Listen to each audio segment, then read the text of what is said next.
بسم الله الرحمن الرحيم.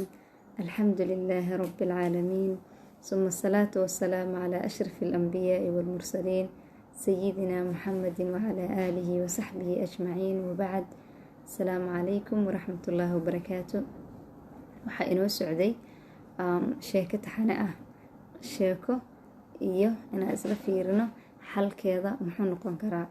waxaa ugu talagalnay inay noo noqoto wacyigelin iyo inaan dib u milicsano bal sheekadan ka sheekeynayno xagee bay saameyn kaga leedahay qofkaas yaraantiisii ama tarbiyadiisii ama maaragtay gurigii uu kusoo tarbiyoobay, ama saameyn intee leeg bay ilmaha markuu yaryahay tarbiyad ahaan ay ku yeelataa wax mustaqbalkiisa saameyn ku yeesha iyo dadnimadiisa iyo qaabku hadhow dadka ula dhaqmayo.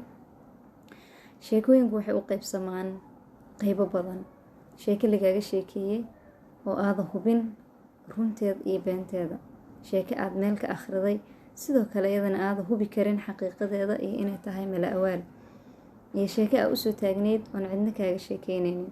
sheekadana maanta biidnillaah aan idinla wadaagi doono waa sheeko aniga shakhsiyan aan usoo taagnaa, markhaantina ka ahaa dhicideedii iyo maaragtay qaabkii u dhacday.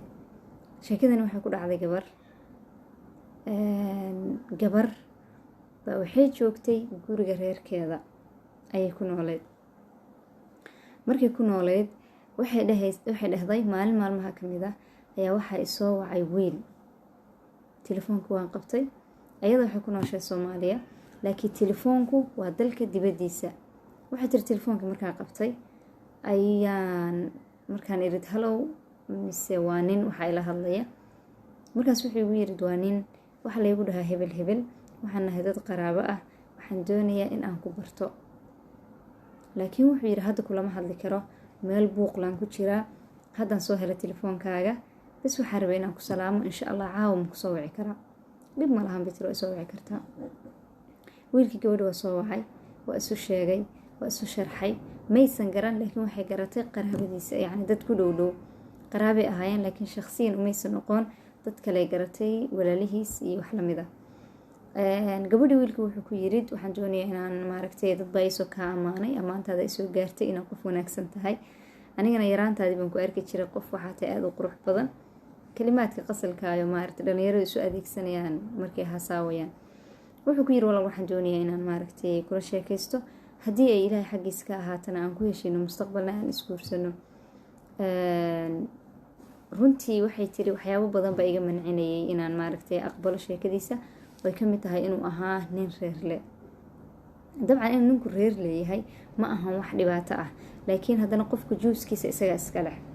yacni gabadhan waxay tiri sababta aan ku diidayay markii hore wuxuu qabay gabar maaragtay isla faamilka aan nahay oo yacni aan ila qurux badnaanin inaan ka aqbalo. andan waxay tiraahday sheekadii wuxuu yiri okay dhib ma lahan, dad walaalaaba ahaanayna, dad asxaab iska walaalay noqdeen. laakiin wuxuu sameeyey wiilka gabadha maadaama isaga jiray meel banaanka ah oo wadanka dibadiisa kasoo shaqeynayay, meel sii fog muusan jirin, carabahan dhow buu joogay. wuxuu ku qarqiyay lacag, maalin kasta telefoonkeeda lacag baa kusoo dhacaysa $100, $150, $200, $50 markay ugu yartay. waa maxay? may gabar baa tahay, shoppingkaaga ka dhigo, ma shaqaysido, maxay jaamacadda basraaceeda ka dhigo, wixii kaa go-a ku gado, ma garanaysaa. bas gabadhii marka noocan ma waxay dareemaysay qofkan saacidaya inuu ka istaahilo wax uun oo wanaagay u celiso. way la hadli jirtay, waqti badan bay ku bixin jirtay, iyadoo niyadeeda aysan ka ahayn inay ka aqbashay sheekadii hasaawihii usoo gudbiyey, laakiin way la sheekeyn jirtay, waqti bay ku bixin jirtay.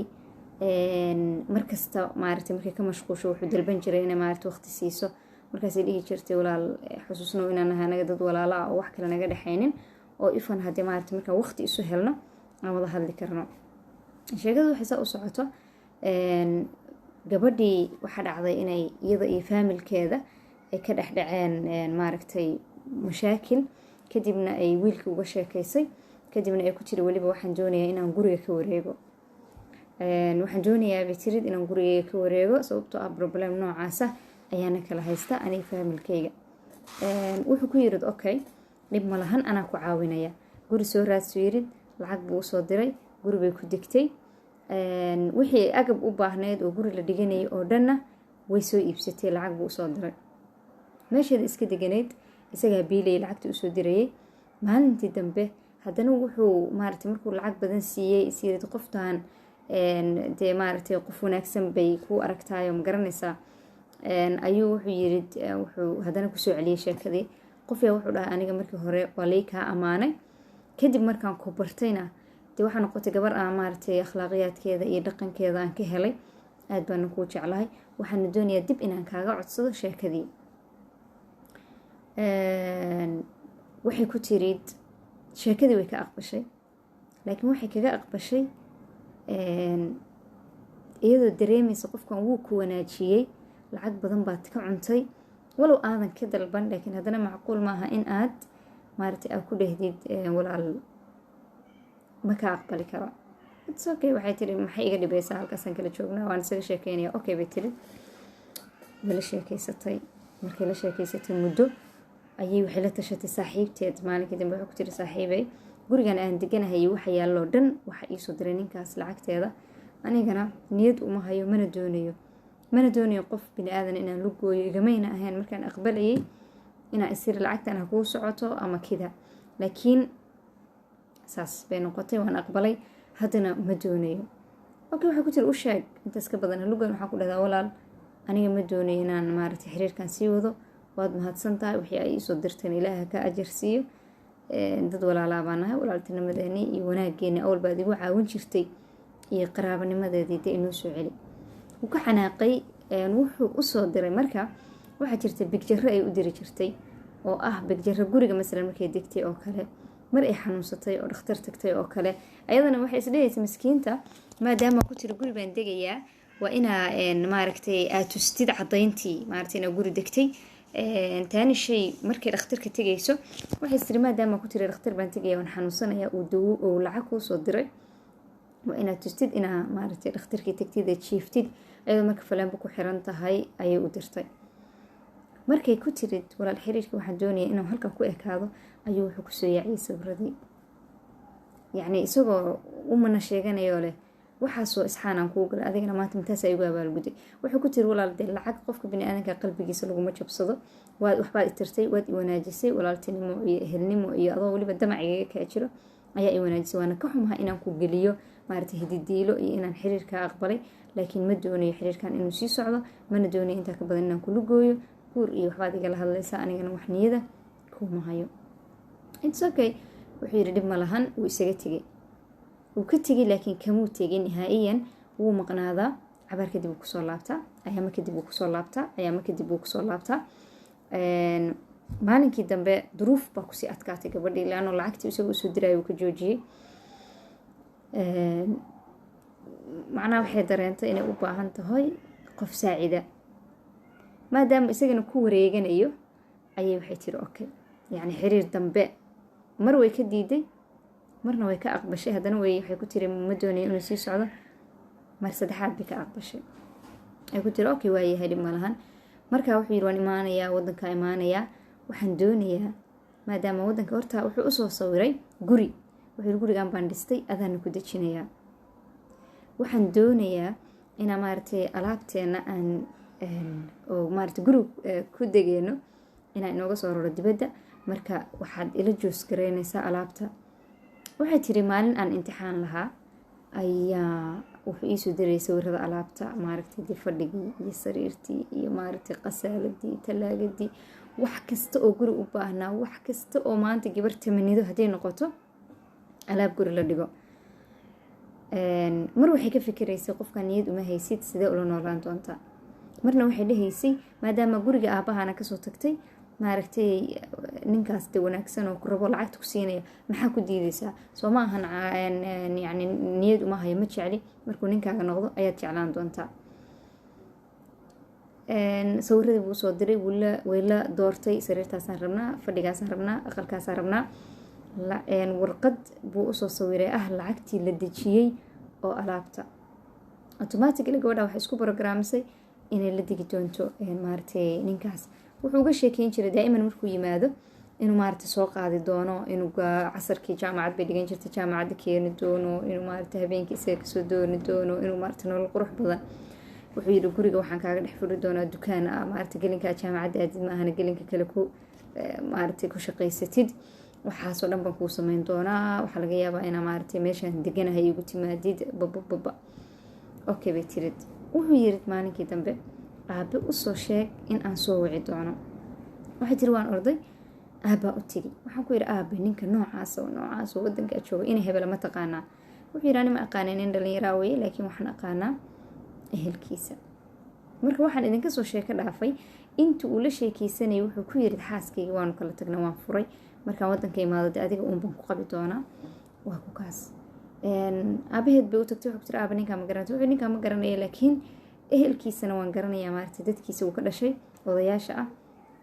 waxaan kaloo sameyn doonaa, waxaan raadin doonaa cid wadanka uu ku nool yahay ku nool oo raadisa, oo de gabadha waxaa xaqa waalidku inuu ka baaro maaragtay qofka ay guursan doonto, si uu dhaho ninkaas ka warama, muxuu ka shaqeeyaa, shaqadiisa maxay tahay, ma xalaalba ma xaaraanba, gabadhiisa meeshuu ku aaminayo inuu ogaado doonaya.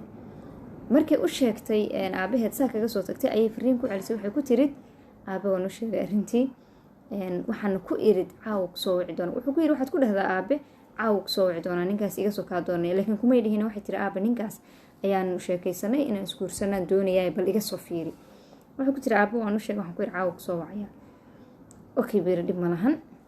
telefoonku dhigay, whatsappku wuxuu uga soo diray warqad waxay dherer leegtahay malaha uu mar hore qoray oo ah inuu ku cudur daaranayo, leeyahay aniga aabahay baa wuxuu igu yiri reerkaaga hore ku laabo oo cid kale ma guursanaysid babababa. yacni arrin ma garanaysaa ah wixii aan aqal kuu soo dirayay iyo wixii aan guri kuu soo dirayay kulaha gurigaasaan ku dejinay wixii dhan waa been, laakiin waxaan doonaya inaan kaa argoosto ayay ahayd. laakiin isagu umuu dhigin, wuxuu yiri aabahay baa wuxuu doonayaa inaan xaaskayga hore, maadaama ku yiri waan furay oo been ahayd, xaaskayga hore ayaan maaragtay aabahay wuxuu igu yiri waad ku laabanaysaa, gabadhaana kuuma doonayo igu yiri oo adiga ah, marka walaalay macaanay raali baad iska ahaanaysaa, anigu waan aad baa u niyad jabsanahay, aad baa uga xuma waxa kugu sameeyey. gabadhii waxay tiri noocan maa waa niyad jabay oo maaragtay waxaan isiriid yacni waad garanaysaan gabar markay reer u tagto dhahdo waa laiga soo kiin doonaya ama ninkaa iga soo fiiriya, haddana dhowr beri ay ku dhahdo ama waan kala harna ama yacni noocan maa niyad jab bay dareemaysaa. laakiin haddana waxaan isiri bay tiri oo aan yacni aan niyaddeedii igu dhisnayd inuusan ahayn qof aan niyad u hayo, jacayl u hayo, doonayo inaan macnaa la noolaado, aan ku fikirayo laxdadii aan maaragtay aan noqon lahayn maaragtay nin iyo xaaskiis. bas khalaas waxay tiri okay baa iraahda khayr buuna ii ahayn, farahan ka qaada, awalna hore baa u istikhaaraystay bay tiri. dhowr bilood markay kasoo wareegtay ayuu soo wacay, ramadaan baa soo gelaysay, wuxuu ku yiri walaal cafi waagi waxaan doonayay inaan maaragtay intiqaam kugu sameeyo ama kaa argoosto, sababtoo markii hore ay dhibtay lacagta baad iga dhamaysatay, walow lacagta aanad iga dalban, laakiin waxaan doonayay inaan maaragtay aan ku dhibaateeyo. sheekadii intaas bay ku eg tahay, dee way cafiday waan cafiyay baan kugu iri bay tiri. laakiin qofku markuu ku fikiro intiqaam ama argoosi waxaa wax badan uga fiican inuu saamaxo. masalan wiilka gabadha ula sheekaystay damac baa kaga jiray, lacag buu siiyey, dee qofka lacag qalbigiisa laguma gato, lacag yacni intuu kusoo saban karay intuu kusoo haweysan karay wuu siiyey, laakiin may doonayn lacag oo waxay tiri lacag ma doonayo. marka waxaa la rabay inuu iska dhaafo oo dhaho okay lacag haddaadan doonaynin walaashay baa tahay, wixii aan ku siiyeyna ilaah ajar ha iga dhigo. intiqaamku waa wax aada u xun, dadka intiqaamka daa'iman sameeyana waa dad yaraantoodii maaragtay lasoo abayuusi jiray oo maaragtay halkaas tarbiyadooda kala socota. qofku maaragtay tan kale oo la socoto dhibta waxay tahay ninku inuu dhaho xaaskiisii uu qabo waan furay. yacni bilaahi calaykum, gabar markaa la sheekaysanaysaa ragow, adoo nin raga ah oo ragnimadaada wato oo ku faanay waxaad dhahdaa reer baan leeyahay, waxaan doonayaa inaan ku guursado haddii aan heshiino. laakiin gabadhaada miskiinta aheyd ee guriga kuu joogto, cuntada kuu diyaarinaysa, ciyaalkaaga haysa inaad dhahdid waan kala tagnayoo adigaa jira. imisa gabdhood baa intay reerahooda gabdha yar laga soo doontay ee loo guuriyey ee ninkii reer malihi ayaa la ogaado hadhow isagoo xabad iyo laba leh. bilaahi calaykum, ilmaha ilaahay baa idin siiyey, xaaska ilaahay baa idin siiyey, waa nimco. tacadudka inaad xaasaska badsataan ilaahay baa idin baneeyey, marka maxaa been keenay, maxaa inaa reerkaaga hore ankirto keenay, maxaa inaa dhibaato iyo qof niyad jabisid oo been u sheegtid keenay. ninkaas xeeladuu sameeyey iyo khiyaanaduu sameeyey mid weyn bay ahayd, ilaa uu lacagtii uu maaragtay uu yiri aqalka waan ka bixiyey iyo guriga uu usoo sawiray. khaa-inimada intaas leeg iyo qishka intaas leeg oo wax maaragtay edab darro weyn runtii oo maaragtay qofka ku dhaqmi kara uu yahay qof aan damiir lahayn. waxayna kala socotaa daa'iman tarbiyadii hore, qofkan muxuu kusoo barbaaray, ama inuu arko waalidkiis ama dadkii kusoo bey-adii kusoo barbaaray oo wax laga khiyaamayo, ama inuu maaragtay isaga uu yahay qof maaragtay hore loosoo khiyaamay oo maaragtay kalsooni lahayn oo maaragtay markasta intiqaamka u macaan yahay. daa'iman dadka intiqaamka iyo dadka aargoosigooda macaansadana waa dad psychology ahaan runtii u xanuunsan. qofka caadiga ah, iminka weliga gabar baa isjeclaa, waqti bay soo wada qaateen, gabadhi waxay ku tiri reerkayga layga soo doonay, waxay doonayaan inay cidi ku diraan, anna waalidkayga inaan adeecaan doonaya, waa ka halkaas aan kala hareyna. weli wuxuu dhahaya walaal Allah kuu barakay reerka. midna wuxuu ku talagelaya siduu kaga dumin lahaa, gabadhi wuu mar la hadlaya, mar wiilkii wuu ku diraya, mar dhibaato sameynaya. marka walaalayaal, waalidka waxaa loo baahan yahay inuu ilmihiisa u sheego intiqaamku inuusan wax faa'iido lahayn, ee tasaamux loo baahan yahay. argoosiga wax wanaagsan ma ahan. inuu maaragtay u sheegtid ina maaragtay yacni ilmaha ilaahay ku siiyey oo maaragtay ina ilmo tarbiyeysan mujtamaca kusoo sii daysid. ilmuhu daa'iman wuxuu qudwo ka dhigtaa badanaa waalidkiis iyo bii-ada uu ku nool yahay. walaalihiisu kale hadduu arko inuu khiyaamayaan ku yaryahay, waxbuu khiyaamaya. hooyadiisa aabihiis khiyaamaysa hadduu arko, aabihiis wax isdabamarinaya hadduu arko, waxaasoo dhan waxaa laga yaabaa nin weyn inuu arko aabihiis oo reer meel kale ku qabo oo hooyadiis ka qarinaya. dabcan wuu sameynayaa, wax weyn maaha, wuxuu dhahaya wax iska caadiya, aabahaba maadaama sameeyey, walow aysan dadku isku mid nahayn. laakiin waxyaabaha qofka ku dhacaya ama tasarufka iyo dhaqanka uu ku dhaqmaya markuu weynaado, badi waxay u badan yihiin wax kasoo raaca tarbiyadiisii yaraantiisii ama meeshii uu kusoo barbaaray. marka ilmaha waxaa loo baahanya inaan barno ina maaragtay saamaxa, inuu qofku xishoodo oo wax badan ka xishoodo oo maaragtay damiirkiisa u diido inuu maaragtay qof lugooyo, qof dhan oo mustaqbal u dhistay, oo wax dhan u sawirtay, oo guri dhan u diyaarisay, oo sawir usoo dirtay, oo dareenkeeda iyo khayaalkeeda meel fogeysa, hadhowna aad tiri wixii waxba kama jiraan. bilaahi calaykum, intee qofku niyad jab dareemaya? marka looma baahna. dhalinyarada waxaan leeyahay, gabdhow idinkuna ragga been haw sheeginina. gabadhaas khaladkay samaysay kow waxay ahayd inay dhibaatada iyadii reerkeeda ka dhexaysa ay wiilkaa u sheegto. lambar 2 waxa waaye inay maaragtay ay ku aqbasho iyadoon wax niyada u haynin, iyadoo dareemaysa maaragtay dembi iyo qofkan inuu maaragtay isxaan u sameeyey iyo maxaa ugu abaalgudaa iyo sidan miyuu kaa istaahila. maya, qofka ha lugoyn, laano caajilan ama aajilan arrintan way soo ifbaxaysaa. maaragtay inaan qofkan niyad u haynin waa la ogaan karaa.